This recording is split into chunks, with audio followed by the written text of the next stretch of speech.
नमस्कार, मी प्रबोधिनी गायकवाड. आपण बघत आहात लोकवाहिनी मीडिया महाराष्ट्र टॉप 10 बुलेटिन. तर जाणून घेऊया महाराष्ट्राच्या काही महत्त्वाच्या घडामोडी. नांदेडमध्ये अवैध वाळू टिपर जप्त करताना नायब तहसीलदाराला तलाट्याची धक्काबुक्की. अर्धापूर पोलिसात गुन्हा दाखल, प्रक्रिया सुरू. खंडाळ्यात हार्डवेअर गोडाऊनसह इको कार जळून खाक, 14 लाखांची आर्थिक हानी.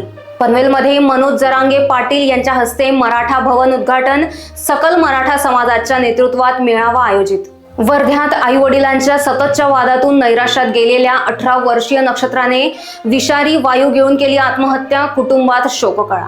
पुण्यात मुरलीधर मोहोळांच्या नेतृत्वाखाली भाजप पुणेकरांशी संवाद साधणार.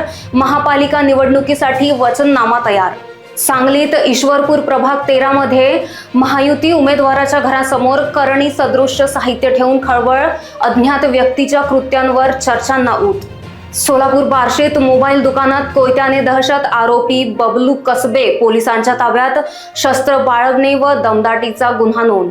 धुळ्यातील शिरपूर तालुक्यात 2125 किलो गांजा नष्ट. 1,06,00,000चा मुद्देमाल पोलीस वन विभागाच्या संयुक्त कारवाईत उद्ध्वस्त. नाशिकच्या सप्तशृंगी गडघाटातील भीषण अपघातात एकाच कुटुंबातील 6 भाविकांचा मृत्यू.